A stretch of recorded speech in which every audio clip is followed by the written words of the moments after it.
Jika kita lihat daftar miliarder saat ini, akan diisi oleh pakar bisnis teknologi seperti Jeff Bezos dan Bill Gates. Namun sebenarnya, ada satu orang terkaya dunia yang telah meninggal sekitar 1 abad yang lalu.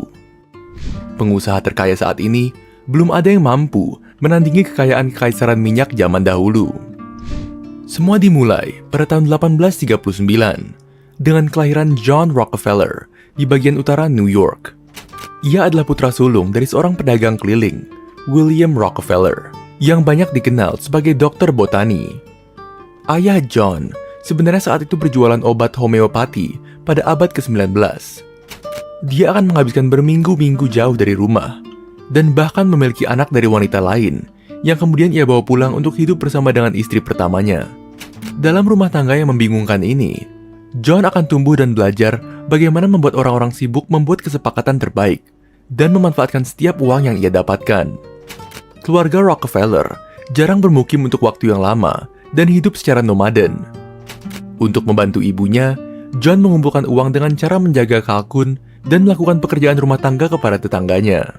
Kecerdasan John dimanfaatkan dengan baik ketika keluarganya pindah ke Cleveland, Ohio pada 1854, di mana ia bersekolah di sekolah yang lebih layak. Namun 1 tahun kemudian, ia harus putus sekolah karena bekerja di sebuah broker lokal. Gaji hariannya hanya sebesar 50 sen, yang tentu saja tidak cukup untuk membantu ibunya.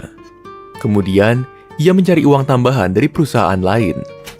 Setelah bekerja 2 tahun, atasan John tidak berniat untuk menaikkan gaji. John akhirnya memutuskan untuk bekerja di salah satunya dan mulai mendirikan pialang produksi sendiri.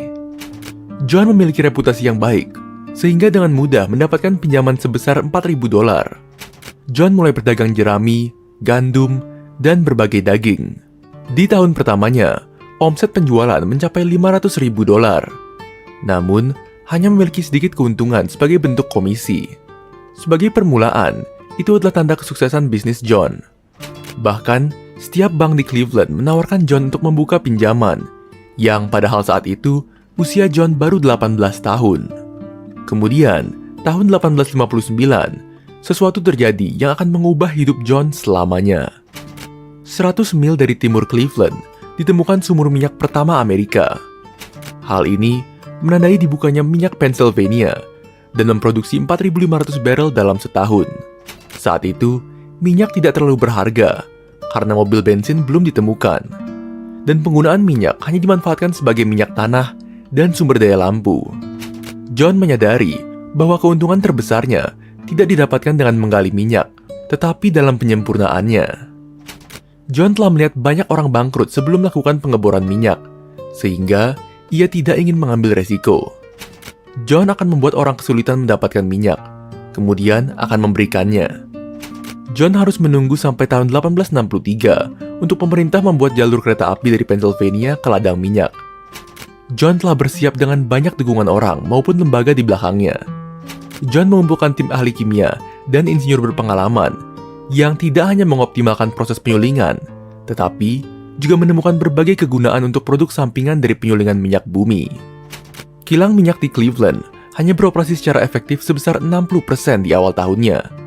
Tapi, John tidak menaikkan persentase produksi, melainkan menjual semua produk sampingan lilin parafin, tar, dan nafta. Dalam 2 tahun, kilang Rockefeller bernilai lebih dari $72.500 dan termasuk yang terbesar di Cleveland. Pada tahun 1865, terdapat 26 kilang minyak yang bersaing, tetapi dalam 5 tahun, John hanya mendapatkan hasil dari 22 kilang minyak. Pada titik ini, usahanya sudah terlalu besar untuk hanya ditangani sebagai kemitraan, sehingga pada tahun 1870, perusahaannya tergabung dalam Standard Oil of Ohio. Untuk meyakinkan beberapa pesaing yang tersisa, John hanya mengundang mereka dan menunjukkan buku-bukunya. Ia mengungkapkan bahwa itu bisa beroperasi dengan kerugian jauh lebih lama. Sebagai imbalan untuk harga beli yang bagus, John akan menempatkan pesaingnya memiliki jabatan di perusahaannya. Tentu saja, tidak semua orang menerima tawarannya, dan seiring waktu, John mengikis harga minyak dan produk sampingannya hingga 80%, yang mampu mencekik pesaingnya. Strategi yang ia terapkan berhasil. Ia menguasai kilang minyak di seluruh timur laut Amerika, dan produsen minyak terbesar di Amerika yang mencapai 90%. Pada titik ini, posisi John sangat kuat. Ia kemudian mengundang para pemilik perusahaan kereta api terbesar dan melakukan negosiasi potongan harga. Tapi, praktik negosiasi penawaran ruang belakang ini membuat dunia bisnis gusar. Saat itu, sebagian besar barang-barang industri diangkut dengan kereta api. Dan para industrialis khawatir bahwa penyalahgunaan transportasi oleh John bisa menghasilkan monopoli industri. Selama dekade selanjutnya, politisi, media, dan pengusaha lain menyerang Standard Oil of Ohio. Legislator di Ohio mulai menyusun peraturan antitrust untuk menjatuhkan Rockefeller. Tetapi, John telah selangkah lebih maju. Pada 1882, John bergabung kembali di New Jersey. Kali ini, menciptakan Standard Oil Trust yang memegang saham di lebih dari 40 perusahaan lokal. Untuk menunjukkan kesuksesannya, John membangun markas untuk perusahaannya, Broadway. Titik puncak dari Standard Oil Rockefeller saat itu adalah memiliki 20.000 sumur minyak, 4.000 mil pipa, dan mempekerjakan lebih dari 100.000 orang. Namun cengkeraman industri minyak mulai melonggar, baik di dalam maupun luar negeri. Endapan minyak telah banyak ditemukan di Rusia dan Asia, dan sedang dikembangkan oleh keluarga Rothschild, yang terhindar dari upaya untuk mendapatkan minyak itu ke Amerika.